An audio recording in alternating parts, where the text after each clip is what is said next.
Bien, mis amigos, Rafael Paz, como ustedes saben, es director ejecutivo del Consejo Nacional de Competitividad. Lo dije bien. Pero también es un enciclopedista, es un politólogo, es una gente, un economista. O sea, podemos obtener muchas cosas de él. Para que no solamente no nos vayamos al plano del área en la que se está desempeñando muy bien. Para comenzar, viene de una institución Viene que una junto buena al Estado experiencia. tiene resultados materiales. El país ha incrementado notablemente su competitividad. Buenos días. Buenos días. Buenos días. camarada. Buenos días, para mí es un placer estar aquí con Igual. ustedes, Orión. Gracias, Todo mi gracias. aprecio para ti, igual para Tú- ti, Pedro. Y el Tu parecer sobre el discurso inaugural del presidente López Obrador. Para empezar, nada más para ver. Te lo está metiendo en lo hondo de inmediato. Mira, Para ver, ¿no? ¿Tú entiendes? Para ver cómo vamos. Para mí es un gusto estar aquí Gracias, y venir a hablar de temas importantes como la agenda de competitividad de la República Dominicana. Exacto. Yo amo mi país, amo la República Dominicana y creo que la mayor contribución que podemos hacer en este momento es concentrarnos en los temas esenciales del país. Sí. Yo creo que ya tendremos tiempo para hablar de la política internacional, pero Fue una quizás provocación, Quizás nada más. esta primera parte yo quiero aprovecharla para compartir con nuestro público lo que ha venido sucediendo con la agenda de competitividad de la República Dominicana, Correcto.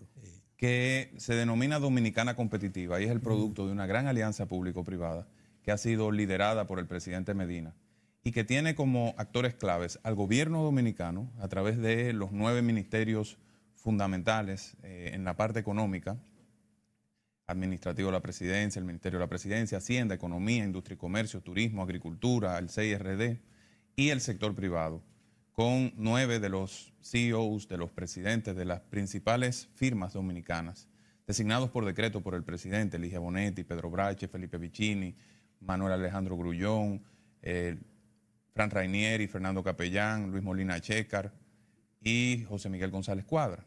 Desde el año pasado, ya a esta fecha cumplimos un año de trabajo del Pleno del Consejo de Competitividad, que es una entidad que está creada por ley desde el año 2006, pero que entra en funcionamiento pleno en el año 2017, en diciembre, cuando se pone en funcionamiento el Pleno del Consejo de Competitividad. Se han celebrado 6 sesiones del Consejo y ya se han tomado 109 decisiones en 4 pilares esenciales. Facilitación de comercio, que es lucha contra la burocracia. El segundo es más productividad y exportaciones. El tercero es innovación y el cuarto es más empleos formales de calidad. Es una agenda compartida que busca convertir a República Dominicana en un país de más oportunidades para los emprendedores, para que crezcan las pequeñas y las medianas empresas, para las mujeres productoras, pero sobre todo también para lograr que nuestras firmas, que nuestras empresas, que nuestros productos y nuestras marcas se internacionalicen. El objetivo a partir de esto es generar más ingresos para la gente y lograr que la economía dominicana se transforme o transicione de una economía que crece mucho. Somos un modelo latinoamericano, hemos crecido en promedio en los últimos 50 años por encima del 5%, pero que logremos, en adición a eso, ser una economía que genera mayor bienestar a través del empleo formal. República Dominicana tiene un reto respecto a la formalización de su economía y con ese propósito en la mente se han desarrollado todos estos trabajos. Se han tomado medidas específicas de rápida ejecución, sin tener que ir al Congreso Nacional, sino donde hay una manifiesta voluntad del presidente y del gobierno para hacer que cosas sucedan. Para tener un ejemplo, voy a compartir algunas pocas. Se eliminó la tarjeta de turista, que generaba grandes filas en los aeropuertos, la compra física de esa tarjeta. Se amplió el horario de puertos desde las 7 de la mañana hasta las 10 de la noche. Prácticamente estamos duplicando la capacidad portuaria de la República Dominicana. Así es. Se redujo a 35 días la emisión del registro sanitario, que es la puerta de entrada de un producto al mercado. Si un emprendedor desarrolla un producto alimenticio, cosmético, de belleza o de medicina y no logra el registro sanitario, no lo puede comercializar en el mercado formal. Ese registro tardaba casi hasta 2 años. Hay casos de registro sanitario que estaban desde el año 2011 sin ser emitido. Ahora en 35 días de manera automática puede ser emitido. Se creó la ventanilla única de construcción que está en proceso de implementación y que va a reducir a 60 días la emisión de las licencias de construcción. Se va a someter al Congreso Nacional un proyecto de ley para estandarizar a nivel nacional la emisión de los permisos de uso de suelo, que es uno de los principales dolores de cabeza de los inversionistas, porque cada ayuntamiento tiene reglas distintas y tiempos distintos y tarifas distintas. Entonces, hay que estandarizar, hay que hacer transparente el proceso, pero sobre todo hay una medida muy importante que se ha tomado, o dos medidas muy importantes que son de gran alcance. Una de ellas fue aprobar el Plan Nacional de Mejoras Regulatorias mediante decreto presidencial, dándole la potestad a la Dirección Ejecutiva del Consejo de Competitividad para hacer un levantamiento de todas las regulaciones a nivel nacional que afectan la actividad privada. Cada institución del Estado ha estado durante años emitiendo resoluciones, oficios, regulaciones que ponen requisitos a las personas, que establecen trámites. Y eso ha crecido sin que haya ningún entendimiento, en gran parte, desde un punto de vista integral, de todo lo que eso representa. Estamos haciendo el primer inventario nacional de toda esa regulación. Y se va a poner a disposición del público a través de una plataforma única, de forma tal que si usted va a invertir o usted está interesado en un sector, usted sepa rápidamente cuál es toda la regulación que afecta. Eso va a abrir grandes oportunidades para aquellos que no tienen cantidades de dinero para pagar abogados, etcétera. Y algunas de ellas que colisionen con la Constitución, lo más probable. Correcto. Pero también, lo más importante, nos dio la autoridad para contabilizar el costo que eso tiene sobre la economía. México, hablábamos de México hace un momento, es un ejemplo extraordinario con relación al tema de mejora regulatoria. México identificó que toda la regulación federal tenía un costo sobre la economía de un 4.7% del PIB. Estamos hablando de más de lo que sería el presupuesto de educación en la República Dominicana. Inició un plan de mejora regulatoria y recortó trámites y redujo regulaciones o eficientizó y se redujo a un 2.7% del PIB en 5 años. Entonces, estamos en esa contabilidad y va a ser una gran transformación. En este momento, en este justo momento, estamos haciendo una consulta pública a través de una plataforma electrónica con una encuesta muy sencillita para que los ciudadanos puedan identificar aquellos trámites que más les afectan. Se llama RD más simple, la estrategia. De forma tal que recibamos también de los ciudadanos la información. Estamos trabajando con las instituciones, con enlaces que han sido designados por los titulares de esta institución. Son 42 instituciones del Estado que han sido seleccionadas, que son las que emiten las regulaciones y establecen trámites que más afectan la actividad económica. Y en febrero del año que viene vamos a tener un cálculo para que sepamos cuánto le cuesta al país cumplir con toda esta tramitología. Así que invito a los amigos televidentes a entrar a la página de competitividad y al enlace www.rdmasimple.gov.do de forma tal que puedan llenar esta encuesta. Rafael, muy bien. Todas esas medidas administrativas sumamente importantes que están, incluso ya se siente en el sector productivo nacional cambios importantes y un respiro, porque se están dando mecanismos para facilitadores hacia lo que debe ser una meta nacional, que es mejorar la competitividad en forma sustancial en la República Dominicana. No obstante, la competitividad tiene en componentes que van mucho más allá que esas secciones y esas medidas administrativas. Un componente de educación que es fundamental, un componente tan importante y vital como es la mejora en el sistema eléctrico nacional, sin el cual no se puede hablar ni de competencia, ni de desarrollo, ni de nada. Competencia en materia de un componente importante que es el componente salarial, ver cuál va el sistema de salario. Muchas veces he escuchado... De compensación. Muchas veces he escuchado que cuando se habla de aumento de salario, dice, bueno, hay que tener cuidado porque esos son salarios que serían no competitivos. Entonces, por ese lado. Y hay otro componente también importante, fundamental, que es el componente fiscal, también importante para los fines de mejorar, además de los otros elementos como es mejorar la producción para tener una mejor oferta exportadora, por ejemplo, mayor oferta de exportación. Pero esos grandes elementos, ¿cómo lo ves tú? ¿Tú crees que hemos avanzado en esos componentes que he citado para mejorar la competitividad? Porque sin eso... Mira, Martin Luther King decía que los procesos no se tratan a veces de subir la escalera completa, sino de iniciar caminando por el primer escalón. Subir el primer escalón. Yo tengo esa filosofía a la hora de trabajar. Es muy parecida a la de Ford, que decía también que no hay un trabajo lo suficientemente complicado. Si tú lo divides en partes pequeñas, te darás cuenta de que son tareas sencillas cada una de ellas. Entonces, hemos comenzado por los aspectos más específicos, aquellos temas que son prácticos, que son de rápida solución. Nos hemos concentrado en crear una dinámica de confianza entre el gobierno y el empresariado, que si bien han tenido una relación de muchos años, aprender a trabajar juntos tiene sus complicaciones. Decía Juan Bosch, aprovechando para hablar un poco, que las ideas no son las que unen o separan a los hombres, que lo que une o separa a un hombre de otro es su método de trabajo. Si usted trabaja diferente al otro, usted no se divide inmediatamente. Entonces, lo que hemos hecho en este primer año es aprender a trabajar juntos, construir esa relación de confianza y avanzar en objetivos rápidamente ejecutables.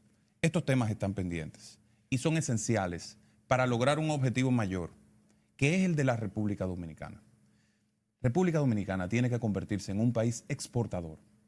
Tenemos muchas potencialidades. Todos las conocemos. Vivimos hablando de esa posición geoestratégica, de lo bueno que somos los dominicanos, de todos los recursos naturales que tenemos, etc.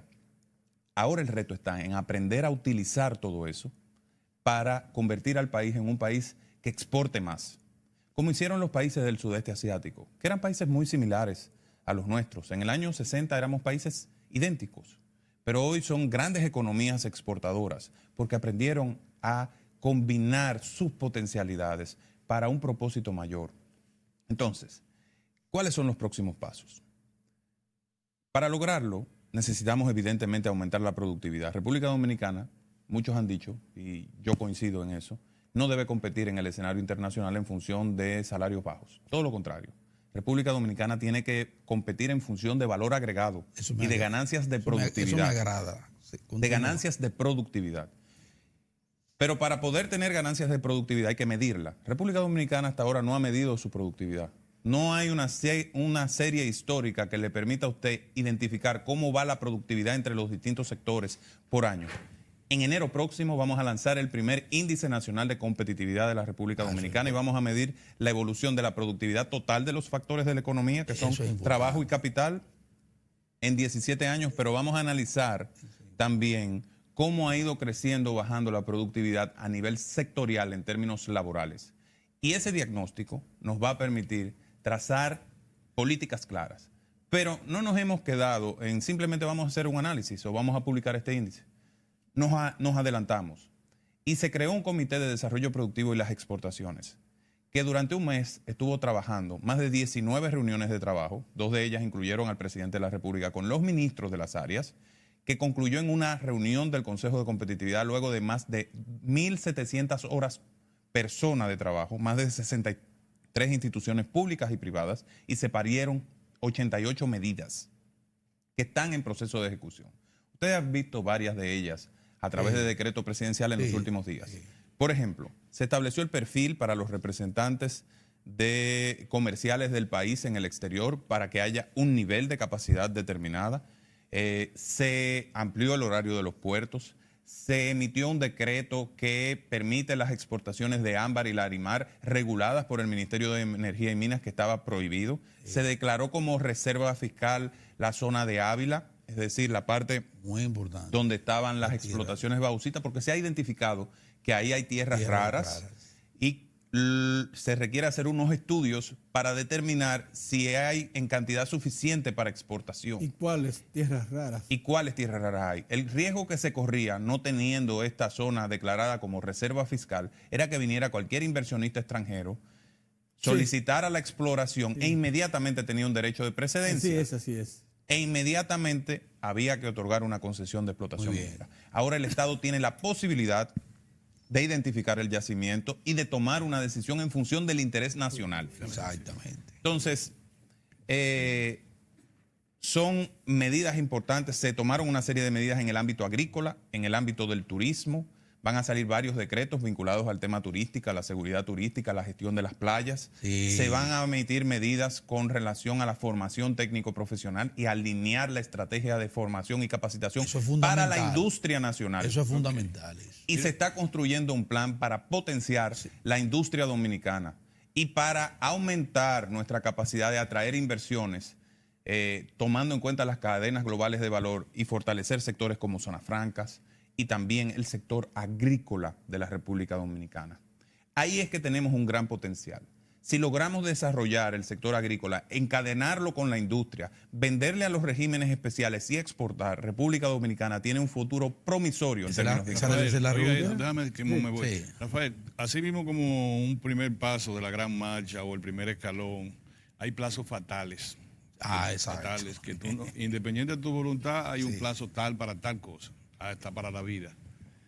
Va a ser en el 2025, tengo entendido, todos los regímenes de comercio en el CAFTA RD se cumplen. Con lo cual, por ejemplo, la industria arrocera, para llamar la industria, tiene una agroindustria importante. La industria avícola va a tener. La industria porcina, para poner eso. Incluyendo también los cultivos bajo control ambiental. Control también. ¿Qué vamos a hacer? Faltan 6 años. ¿Qué hacemos en el plano de competitividad para que ese impacto no sea tan devastador sobre las fuerzas productivas y por consiguiente sobre la economía? Sí, mira, mucha gente al hablar de competitividad piensa que es una palabra para economistas o para empresarios. No siente cómo le afecta en su vida diaria. Al día a día. No logra hacer a veces la traducción. Uno de mis empeños precisamente ha sido explicarle a la gente cómo esto tiene que ver con su vida diaria. Eso que tú señalas tiene que ver con la vida diaria de la gente, con cómo se alimenta, con los precios a los que llegan los productos a las mesas, con cómo se organiza la producción en el campo, pero también en las ciudades, a través de la industria, etcétera. Evidentemente tenemos un reto importante. Por eso hemos puesto en marcha todas estas medidas para potenciar la producción. Hemos priorizado 10 sectores, 10 productos específicos dentro del campo dominicano para darle apoyo sistemático y organizar los programas públicos para potenciar certificaciones, niveles de calidad, apoyo a la producción, acceso al crédito. Esos productos son aguacate, mango, piña, cacao, carne, tabaco, vegetales orientales, vegetales de invernadero, yuca y plátanos. Ahí, República Dominicana tiene un gran potencial. Los mercados internacionales... O sea, no solamente son agrícolas, hay también pecuarios. Pecuarios. Definitivamente. Ahí República Dominicana tiene no solo nichos importantes a nivel exterior, sino grandes mercados. ¿Ustedes saben cuánto es el mercado de la yuca a nivel global? 10 millones de toneladas de yuca se consumen. República Dominicana apenas exporta 2.000. Costa Rica está supliendo el 83% de la yuca que se consume en Estados Unidos. Nosotros apenas suplimos el 0.2%. El mercado de Estados Unidos no lo quitó Costa Rica. Hay zonas de Europa que en tu viven gestión, desgracia porque no conocen la yuca.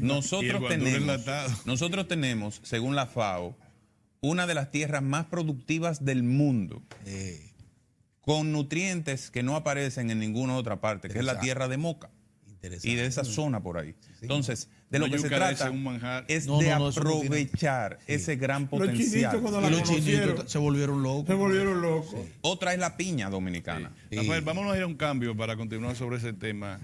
Y está siendo muy, muy interesante el programa, muy interesante. Vamos, señores, retornamos casi de inmediato.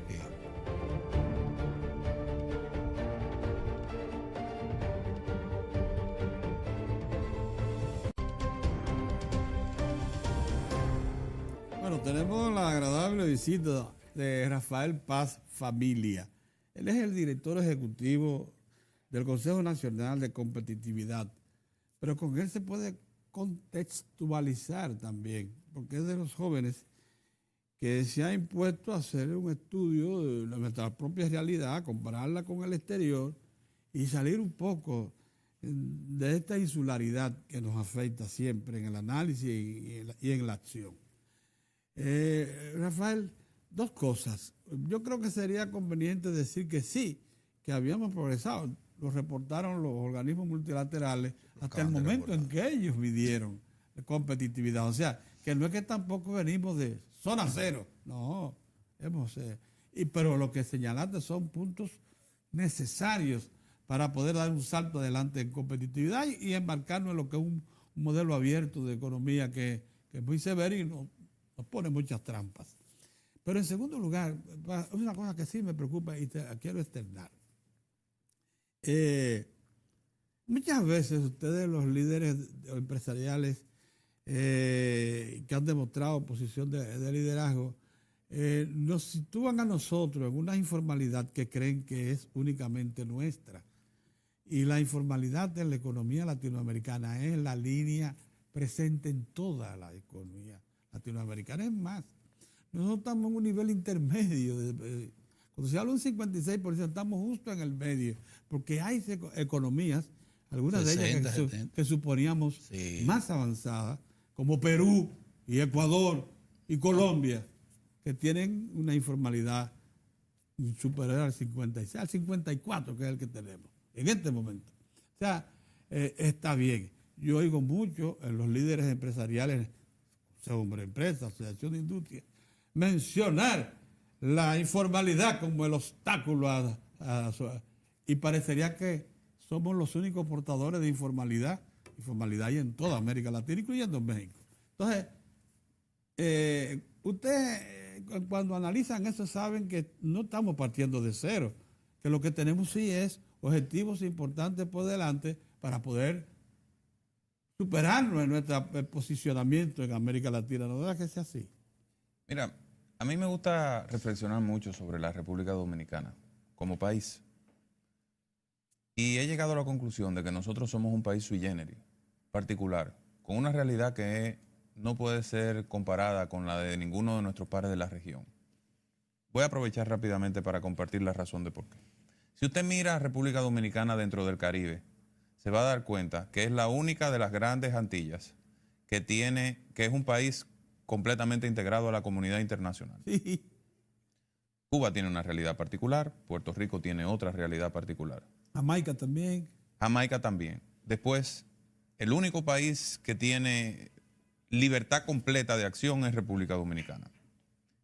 Luego están las pequeñas islas del Caribe, que todas juntas la suma y no da el PIB de la República Dominicana. Son grandes socios comerciales, son mercados de exportación, pero son pequeñas islas del Caribe. No somos parte de Centroamérica, aunque tenemos lazos más culturales, más importantes con Centroamérica que con muchos países del Caribe, donde se habla holandés. Económicas muy parecidas. Y estructuras económicas. En el Caribe se habla holandés, se habla inglés, se habla francés, en las pequeñas islas, salvo algunas excepciones. Y no somos parte de Sudamérica, aunque compartimos realidades con las costas, con las provincias de la costa o los estados de la costa de Colombia, de Venezuela. ¿Porque dan al Caribe? Que dan al Caribe, son caribeños, son parecidos a nosotros. República Dominicana está también muy cerca de Estados Unidos. Tiene una gran comunidad dominicana en los Estados Unidos. Es decir, tenemos una particularidad. Fíjese que cuando los países de Sudamérica entran en ciclo donde las materias primas son altas y su economía se disparan, la República Dominicana no tiene esas mismas características económicas. Somos un país que está justo en el balance. Tenemos una condición, como dije, particular, sui generis. A mí no me gusta sentirme bien porque mi vecino está en peores condiciones que yo. A mí me gusta mirar al vecino que va más adelantado. Pero claro. Y en función de eso, trazarme planes. Yo creo que esa es la visión del sector privado dominicano.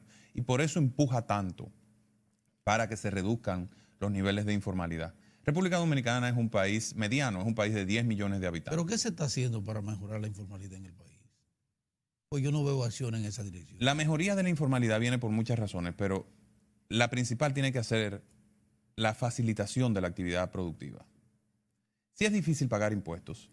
Reforma fiscal. Entonces no necesariamente tiene que ver con reforma fiscal, tiene que ver con la forma de hacer las cosas. Si para tú tener un registro sanitario tienes que esperar 2 años, tú prefieres no tenerlo, tú prefieres irte al mercado informal y vender tus asuntos por ahí porque lo que tú quieres hacer es hacer actividad económica.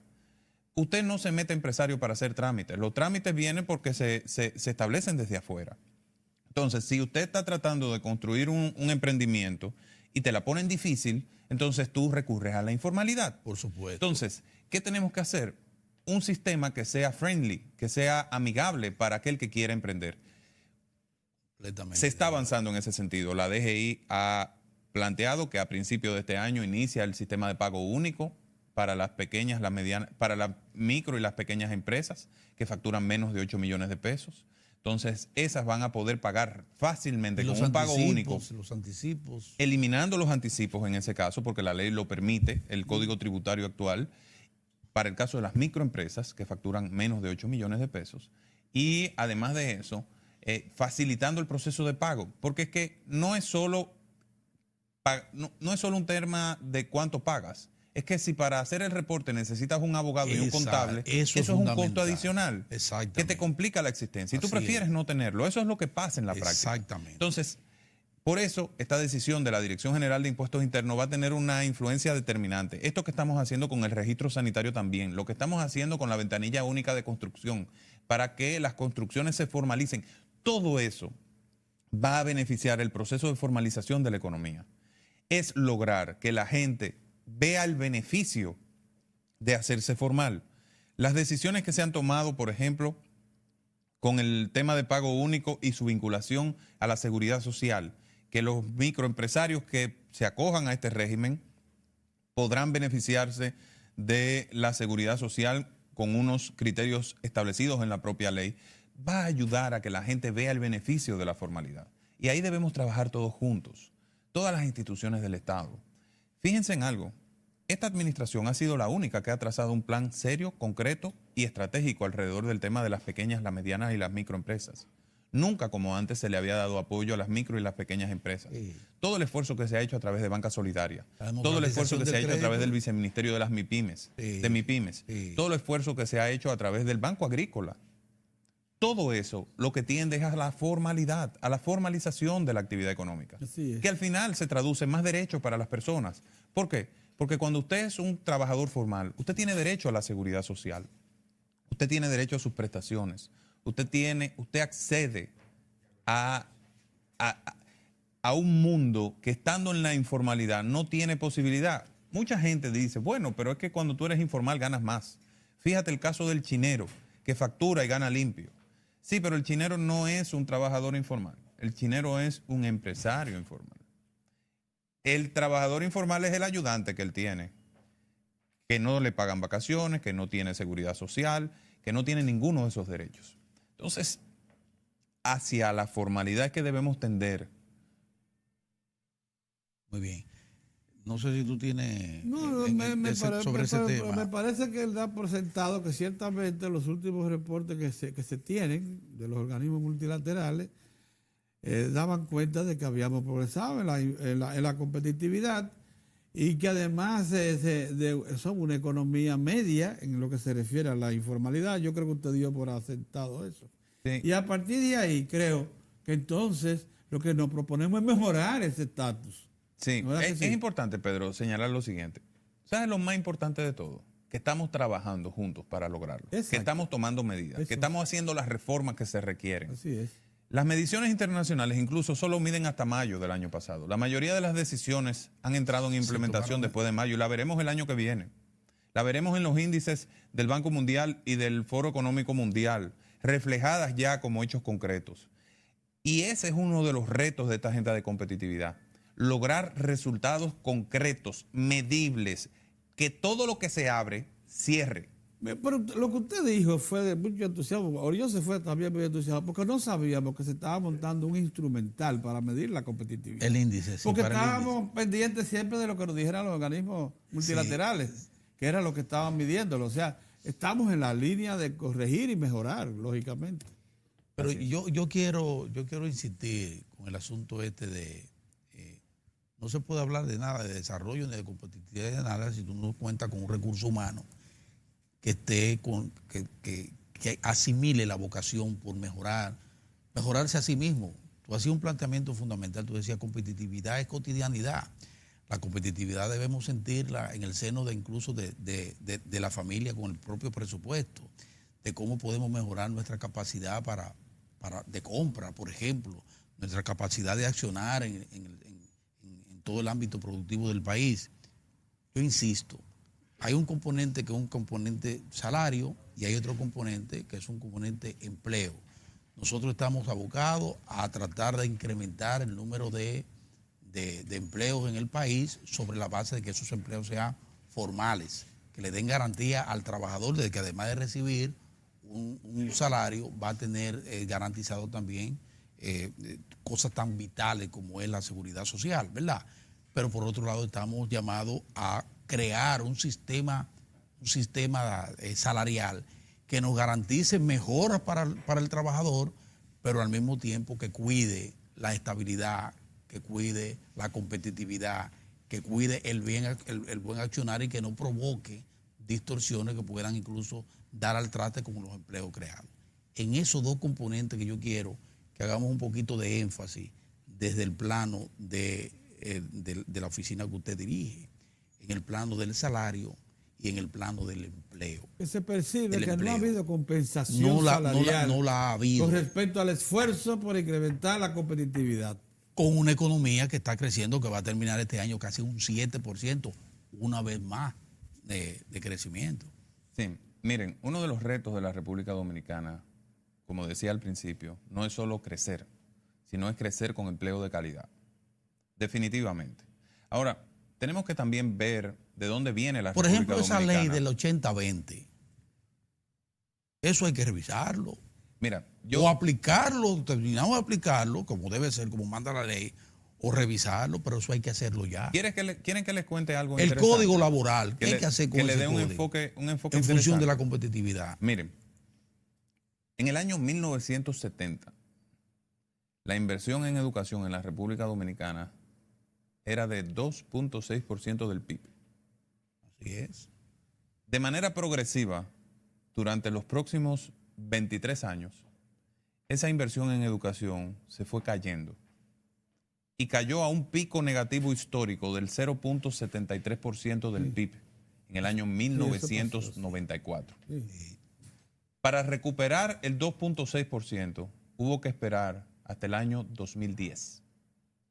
Estamos hablando de que 4 generaciones de dominicanos se formaron en ese ambiente. En un ambiente de precariedad total. Así es. Cierto. ¿Qué pasó?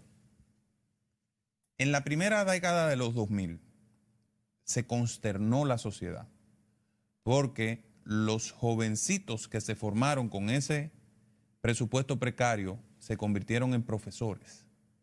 Entonces comenzamos a ver y comenzamos a cuestionar quiénes son los que le están dando clase a nuestros hijos. Y caímos en forma estrepitosa a la calidad de la educación en el país. Es el efecto contrario a lo que pasó en los años 70 y 80. Ustedes recuerdan la época dorada del merengue, ¿verdad que sí? Sí, claro. Y todos nos maravillamos con esas grandes exponentes musicales. Ese fue el resultado de la gran inversión en educación artística que hubo en los años 40 y 50 y 60, que se reflejó luego 15, 20 años después. Lo que estábamos viviendo en la primera década de los 2000 es el resultado de la falta de inversión en educación. Yo pienso que a partir de la inversión del 4% que decidió el presidente Danilo Medina y todo el esfuerzo de la reforma educativa que se está haciendo, República Dominicana se está encaminando hacia uno de sus objetivos esenciales: construir ciudadanos bien formados, con capacidad productiva, para insertarse en una economía que se fundamenta en el conocimiento. Estamos en el medio de la 4ª revolución industrial, que va a requerir de los países tener manos de obras calificadas para insertarse dentro de una economía digital que se fundamenta en el conocimiento, que se fundamenta en entender los procesos, en saber trabajar, no en mano de obra poco calificada que competía en función de costo del salario. Entonces, esa realidad nos impone una estrategia que tienda hacia atraer inversión hacia sectores que fundamentados en mano de obra de calidad, que paguen mejores salarios, que nos permita sustituir todo ese trabajo informal. Porque es que hablamos de los promedios salariales, pero no nos damos cuenta que en ese promedio inciden sectores que son altamente informalizados y de baja productividad, que tiran el promedio hacia abajo. Por ejemplo, el sector de otros servicios, cuando vemos las estadísticas oficiales. Ahí está el trabajo doméstico, trabajo de ese tipo, que tira el promedio salarial. Por eso la importancia de ese índice que ustedes van a preparar. Sustituir ese trabajo por trabajo productivo en industria, trabajo productivo en servicios, trabajo en economías digitales. Y aún en el mismo campo, y trabajo en el campo. Aún en el mismo campo agrícola, que esté organizado, que pague seguridad social, que le dé derechos. Una de las características que asombra a uno mucho es que estamos dependiendo mucho de ese trabajo informal para mantener grados de competitividad. Pedro, tú eres un estudioso. Tanto en el sector agrícola y pecuario como en el sector de la construcción. Dependemos demasiado de la informalidad y de mano de obra extranjera. Ustedes son estudiosos de la historia. Sí. Y ustedes sabrán que la primera gran revolución de la humanidad fue la revolución agrícola. A partir de la invención de la agricultura, que es un invento del hombre, se construyeron los grandes sistemas de información, los grandes sistemas de planificación, se desarrollaron las ciencias, la matemática, la física, la química, tienen su fundamento en el desarrollo de la sociedad agrícola. Aquí la agricultura se ha tenido como una actividad para campesinos. No hay actividad en el mundo que requiera más desarrollo tecnológico, más desarrollo científico, mayor capacidad que la agricultura. Sí. Fíjense que los grandes países del mundo son las potencias agrícolas del mundo. Entonces, nosotros tenemos que sacar el estigma de la actividad agrícola, llevar a nuestra juventud al campo, mandar a estudiar fuera a nuestros estudiantes en temas vinculados a la agricultura, desarrollar la formación técnico-profesional agrícola. Nosotros tenemos el ISA, que es una institución extraordinaria en el país, pero forma a nivel superior. Nosotros necesitamos formar los técnicos de base. Los técnicos de base, para que no lo tengamos que traer de Guatemala, de Brasil, de Colombia. La industria azucarera nacional, que es la industria más vieja del continente y del país, tiene que importar técnicos porque no se forman en el país. Entonces, tenemos que hacer un esfuerzo extraordinario en todas estas áreas. Y esto requiere de alianza público-privada, de combinación de fuerzas. Por eso el presidente ha conformado esta iniciativa del Consejo de Competitividad, que es más que una institución, es un conglomerado de factores y de fuerzas por un propósito nacional, del cual nosotros somos el catalizador ejecutivo, pero el acuerdo, la reunión, el trabajo, la coincidencia de visiones es el gran resultado de este proceso. Incluso hay una contradicción que compite un poco contra esos objetivos. Nosotros, desde que tenemos desarrollo, bueno, nosotros éramos un país agrícola y pecuario hasta el 65, 66, con algún desarrollo agroindustrial con la caña, pero uno de los problemas nuestros es que hemos desarrollado la agricultura y fuimos importantísimos exportadores de café, cacao, tabaco y rama y azúcar sobre la base del minifundio. Y una de las cosas que exhibíamos al mundo era que éramos grandes productores de café, llegamos a exportar más de 1 millón de sacos y cantidades extraordinarias. Éramos de los principales del mundo, pero en base al minifundio. Una de las cosas, el mensaje que quedan ahora en estos tiempos realmente positivos, es que a la visita sorpresa, lo primero que hace el presidente es hablar, agrúpense, formen cooperativas, porque él sabe, como lo sabe cualquiera que haya estudiado el origen, que el problema nuestro es la dispersión y las pequeñas unidades productivas. Entonces, de lo que usted hablaba es de agricultura de precisión, que es otra cosa, que es ya lo que están desarrollando muchos de nuestros competidores, y de lo que debe implantarse, por ejemplo, en el Valle de San Juan, que no tiene otra salida que incorporarse a la agricultura de precisión asociativa y no individual. O sea, son retos que tenemos a la puerta de la esquina, a la vuelta de la esquina, que tenemos que dar adelante. Y otra gran contribución ha sido el plan de titulación de terrenos. Estado. Sí. Convertir a casi más de 50.000 parceleros en propietarios con derechos definitivos. Es una cosa extraordinaria. Eso tiene un efecto transformador. Es verdad. Que ustedes, que la mayoría de la gente no se lo imagina. Sí, es verdad, es verdad. Tenemos que convertir a los dominicanos en propietarios para que puedan acceder al crédito formal. Tenemos otro gran esfuerzo con la vía a la formalización, es darle acceso al crédito a los emprendedores y a las pequeñas empresas. Hay 2 proyectos de ley que están en el Congreso que están, a mi juicio, detenidos. No sé por cuáles intereses. Oscuros, porque todos los sectores formales del país están de acuerdo, el gobierno está de acuerdo y no se termina de aprobar en el Congreso, que es la de ley de garantías mobiliarias y la ley de garantías recíprocas, que va a liberar a las pequeñas, las medianas empresas y los emprendedores de la garra de los usureros informales. Sí. De los usureros informales, que le cobran al módico 20 o al módico 30. Sí, señor. Préstamos informales que desangran las economías populares. Y que es una economía subterránea. Una economía subterránea que hay que liquidar en el país. Hay que liquidar. Nosotros debemos bancarizar completamente la economía. Claro, claro. Esa es una de las grandes transformaciones de la economía nacional. Por eso hay resistencia en el Congreso. Y tenemos que lograr que se apruebe. Se han publicado comunicados de todas las asociaciones empresariales juntos con instituciones públicas pidiéndole a la Cámara de Diputados aprobarla y no hemos logrado que se apruebe. Así es. ¿Qué nos quedará? Ni siquiera el liderazgo político ha podido con eso. No, se supone que el liderazgo político no ha podido con eso. Tú sabes que aquí hubo familias muy poderosas que se formaron en tiempo de Trujillo, hicieron riqueza sobre la base del alquiler de vivienda nada más. Eran los que más alquilaban, los que más poseían vivienda en la capital y eran gente rica, pero sobre eso un enriquecimiento. Mira, Rafael, ¿tú sabes dónde yo he notado y he sentido una mejora sustancial en materia de salarios, incluso bueno, con un sector altamente competitivo en la minería, por ejemplo? Pero sin embargo, todavía veo que hay sectores que se resisten a que nosotros podamos sacarle mucho mayor provecho a un sector como este. Nosotros llegamos a formar incluso ingenieros en mina y llegó un momento en que esa escuela, la Ucamaima, por ejemplo, cerró la facultad la facultad, de algo realmente insólito. De geología. Insólito con el potencial que tenemos nosotros, el potencial minero. Nosotros somos uno de los países con mayor potencial. Por ejemplo, en oro lideramos.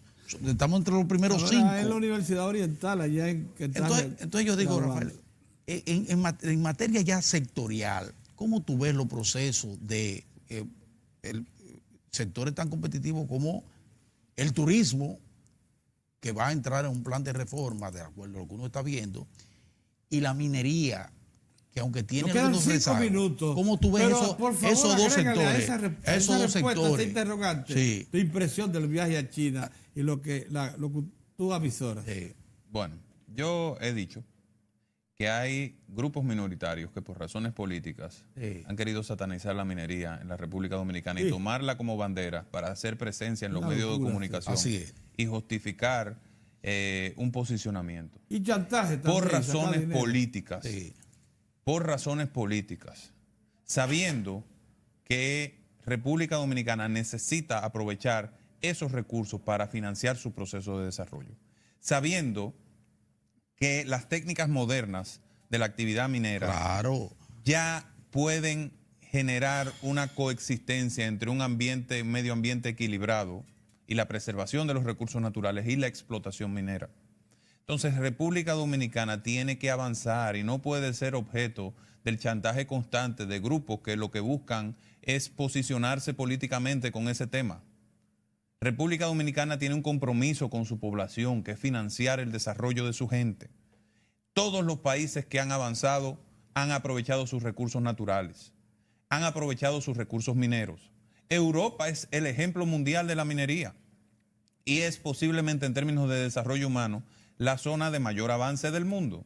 Entonces nosotros tenemos que encontrar el camino para aprovechar nuestros recursos, de forma tal que se beneficie el pueblo dominicano, que se beneficien las comunidades, pero que podamos exportar. El turismo el turismo y los cambios va avanzando viento en popa. Una cosa coexiste con la otra. Nosotros tenemos que aprender a combinar nuestros sectores y combinar nuestras estrategias de crecimiento y de desarrollo. Y debemos hacerlo de una forma abierta, aprovechando las oportunidades que están en el exterior, fortaleciendo la relación con nuestros socios comerciales, Estados Unidos, ahora China, y con otros países que colaboren y cooperen con la República Dominicana para que podamos avanzar. Tenemos que abrirnos mercados internacionales en Europa, hacer mayor presencia en Estados Unidos. Tenemos todo un camino por delante. El país tiene grandes oportunidades, pero para aprovecharlas tenemos que trabajar todos juntos. Y ese es el ejemplo que ha querido fijar el presidente a través del Consejo de Competitividad. Trabajemos juntos para aprovechar el potencial del país, para generar beneficios para nuestros pobladores, para internacionalizar nuestras empresas, nuestras marcas, para que los productos dominicanos sean orgullo de todos los dominicanos en los mercados exteriores. Ahí llegaremos si seguimos trabajando a toda marcha, sin detenernos. Excelente. Bueno, muchas gracias. La intervención no pudo haber sido más oportuna. Creo que esos son los momentos en que estos mensajes deben difundirse. Pero no hay, pero quedaron muchas zonas por tratar. Ya lo trataremos más adelante. Rafael Paz Familia, director ejecutivo del Consejo Nacional de la Competitividad. Muchas gracias, Rafael, por estar con nosotros. Y a ustedes también por su atención. Nosotros regresaremos mañana, Dios mediante.